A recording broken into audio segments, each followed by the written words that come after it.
નમસ્કાર. આપણે જાણીએ છીએ કે વસ્તી ગણતરી એ ખૂબ જ અગત્યનું એક વહીવટી પ્રક્રિયા છે અને આપણે ભારતની અંદર 1872થી આ વસ્તી ગણતરીની પ્રક્રિયા કરવામાં આવે છે. તો આ સંદર્ભે આ 2026-27માં વસ્તી ગણતરીનો પ્રારંભ થઈ ચૂક્યો છે અને ગુજરાતમાં તારીખ 17મી મેથી 31મી મે દરમિયાન વ્યક્તિ પોતાના ઘરે બેઠા ઓનલાઈન લેપટોપના માધ્યમથી અથવા ડેસ્કટોપના માધ્યમથી અથવા સ્માર્ટફોનના માધ્યમથી પોતાનું સ્વગણતરી કરી શકે છે, એટલે કે સેલ્ફ ઇન્યુમરેશન કરી શકે છે. મિત્રો, વસ્તી ગણતરી વિકાસનો એક મહત્ત્વનો પાયો છે.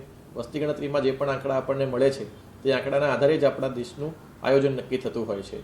એટલે મારી સૌ તમામ નાગરિક મિત્રોને ખાસ વિનંતી છે કે વસ્તી ગણતરીની પ્રક્રિયામાં આપણે ભાગ લઈએ.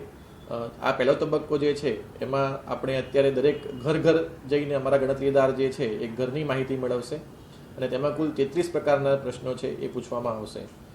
પહેલા તબક્કાની જે કામગીરી છે આમ તો 1 જૂનથી લઈને 30 જૂન સુધી ચાલવાની છે, પરંતુ તેના પહેલાં સૌ પ્રથમ વખત આપણે વ્યક્તિને પોતાને પણ પોતાની બાબત અથવા તો માહિતી છે એ આપવાની એક આ વખતે પહેલ કરવામાં આવી છે, જે અંતર્ગત 17મી મેથી 31મી મે દરમિયાન પોતે પોતાના ઘરે બેસીને મેં અગાઉ જણાવ્યું તેમ પોતાની માહિતી ભરી શકે છે, એટલે કે સેલ્ફ ઇન્યુમરેશન કરી શકે છે.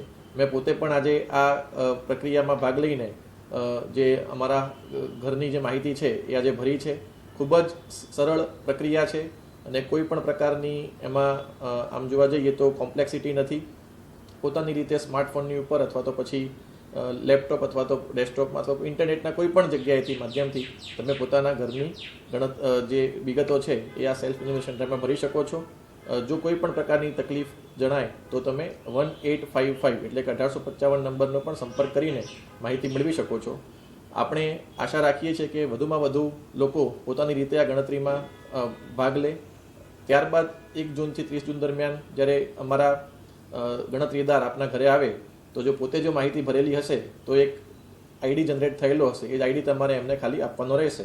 અને જો એ સેલ્ફ ઇન્ફોર્મેશન નહીં કરેલું હોય તો પછી એ ગણતરીદાર જ્યારે કોઈ પણ પ્રશ્ન પૂછે તો તમારે એ પ્રશ્નનો જવાબ આપવાનો રહેશે.